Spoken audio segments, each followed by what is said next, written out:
Welcome to Author. My name is Sven Michael Davison, and today I have a continuation with Cherie Kephart, where she talks about meditation and various forms of meditation. And during this video, I have two places where she recommends books for meditation and healing, one in the middle, one at the end. So pause the video if you want to jot those down, and let's hear what she has to say. Do you meditate at all? I do. Okay. Every day. Every day. Sometimes not as successfully as I'd like. Sometimes I'm distracted and just ready to get on with my day. But I meditate every morning and I meditate every evening. And sometimes in the middle of the day. But yeah, I think it clears the mind and gives me space to like find out what's important each day. And yeah, it's very relaxing. I hear it takes years to actually get meditation down because it's really difficult to clear your mind. And it is. But I think that there's a beautiful thing that I heard was if your mind wanders while you're meditating, that means you're human. You don't expect, I mean, I'm not a guru and I'm not enlightened and I'm not able to always clear my mind.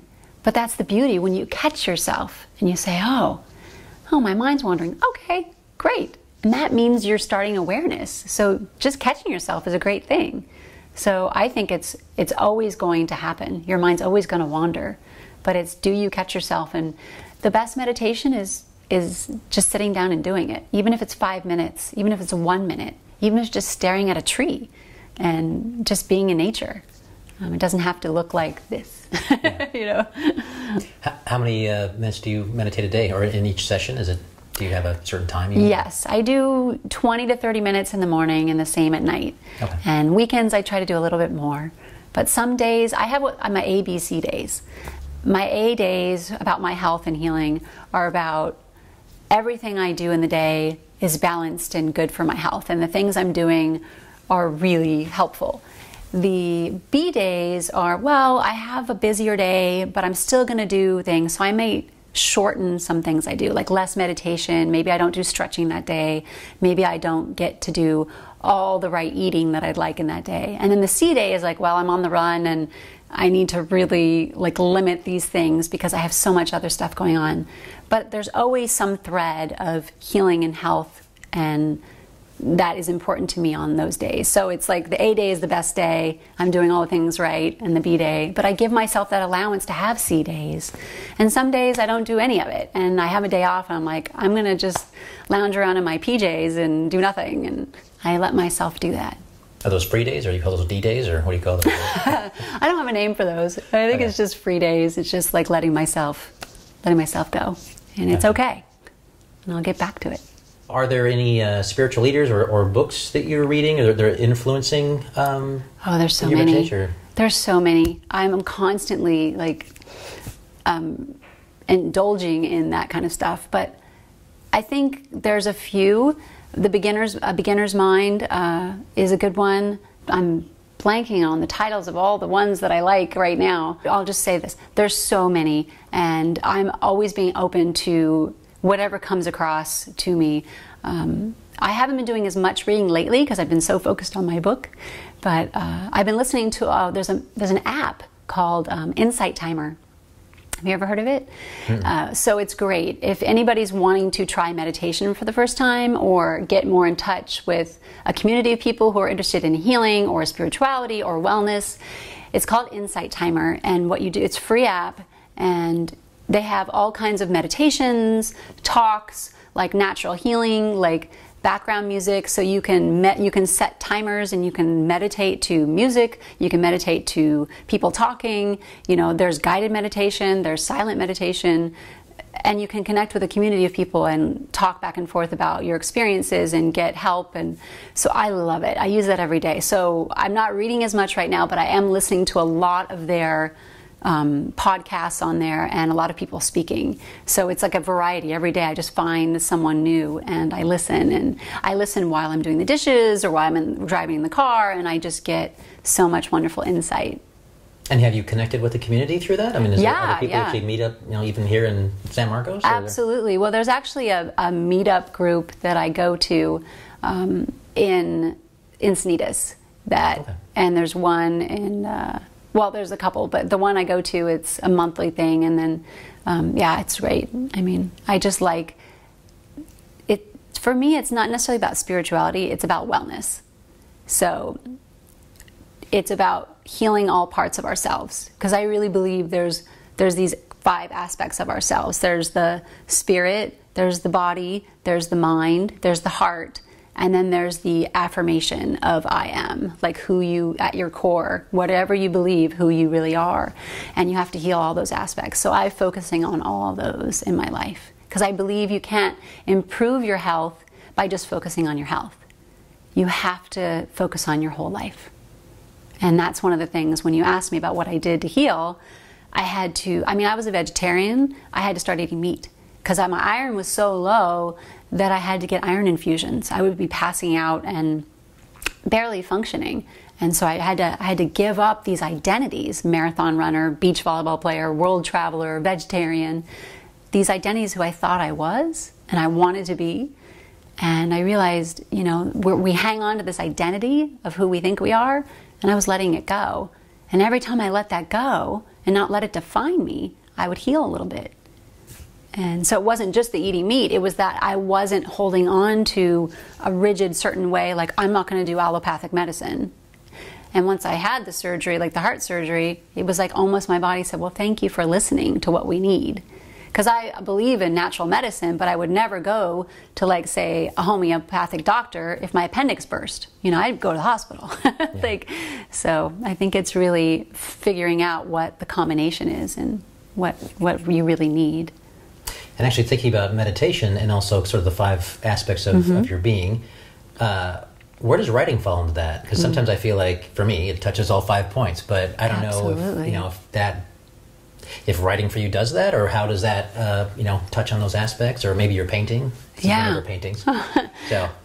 Yes, writing is incredible. I mean, the reason I was able to write my memoir is because I journaled for so long, and so I kept copious notes of everything that I went through, and it's therapeutic, but it's almost like writing a memoir and writing nonfiction, when you're writing about yourself, it's like people say it's cathartic, but I think it's like an open heart surgery. You have to be so vulnerable and so open, and just the deepest part of you is exposed. And if you do it right, you let people in and you go, here's all my stuff. Here's my pain. Here are the worst decisions I've ever made. Here are the worst things that have happened to me, and I'm going to let you in. And so I believe that writing is useful for healing, because it did heal me writing this memoir. And I think it's tough, though. It's a journey and you need stamina. It's not an easy road if you really allow yourself to go there. Because people want to feel something when they read your book. Whether it's fiction or nonfiction, it doesn't matter. Like, you want to get them to turn the page. And the way people turn the page and wanting to keep going is they feel something. And so I love hearing people, when they read my book, they say, I've laughed, I cried, I was angry, and I was rooting for you, and all these emotions. And so I took them on the ride with me. And writing the book was very much like that. But imagine it over 8 years while I was sick, trying not to die, and writing the book. It was exhausting. Yeah. So my writing now is a little bit different, because I'm not writing another memoir. But I am going to write companion books to the memoir, and about what I did to heal, because the memoir is a story. So those are very different. Those are very much like, I'm very happy to help and explain to people what I did and what would work, what worked for me and what helped and what didn't. And so, but writing, to go back to your original question, is, I think, one of the most peaceful and beautiful experiences that I can have. I connect. When I'm really connected, I feel so happy. And I put like piano music on. I love piano, and it's very soothing. So I get into this idea of like writing for whatever purpose I am writing. Like, I just wrote an article this last week, and it just flowed out of me, and I just knew that I was on the right track, and I let it go. But I also believe writing, as you probably know, is not always when you're at the computer or at the, whatever you use to write. It's happening all the time. We're learning and thinking and listening and thinking about our characters and thinking about our message. So I do a lot of writing when I'm not at the computer. And when I finally get to the point where I know what I'm going to say and it feels right, then I sit down and just let it flow.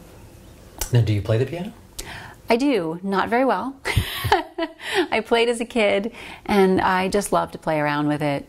But I could never master it the way that I want to listen to it, so I just play for fun, but no, not very well.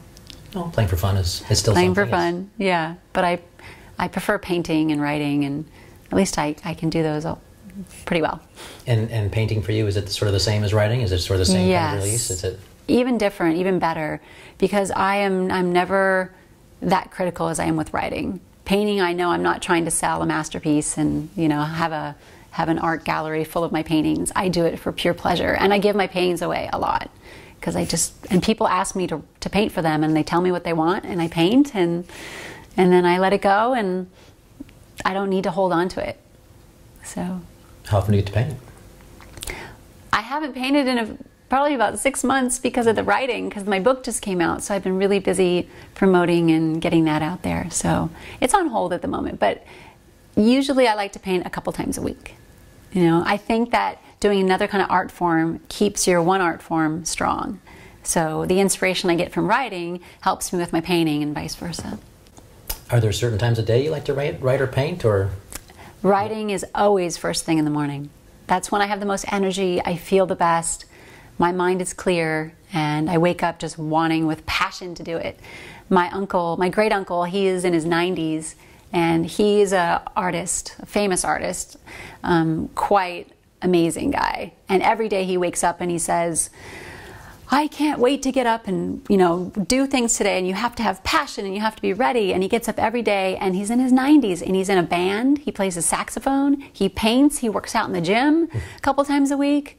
And his brother, my grandfather, who's a painter as well, he lived to 100, and he would paint all the time. He danced. So my point is, they inspire me even now to just remember every day to wake up with passion. And I wake up, and so it's easiest in the morning for me to just be passionate and, go for it. What does your great uncle do? Is he a musician, or he was an artist? He was a commissioned artist. Yeah, he's pretty fantastic. Wow. But yeah, obviously he's retired, but he does jazz music and still paints every day. That's great. Yeah, he's a big influence in my life. And so the type of music you listen to when you're playing the piano music, is it jazz piano? Is it new age? Is it classical? Is it all of it? Okay. Any kind of piano, I love it. And solo piano, you don't do, quartets or chamber music or, accompanying or any of it? Yeah. Okay. Yeah, definitely. Wow. A Few Minor Adjustment is a memoir of healing. It is about searching for a diagnosis to a mysterious illness that almost killed me several times. And in the end, I heal even without a clear diagnosis. So it's giving hope and inspiration to people who are suffering from a mysterious illness, and they go along the journey with me from Africa when I first got sick, all around the world, back to California, and going from doctor to doctor, doing experimental treatments, and trying to find what's wrong with me. And I was dying and I didn't know why. Please subscribe so my dad can make more videos like this. Thank you.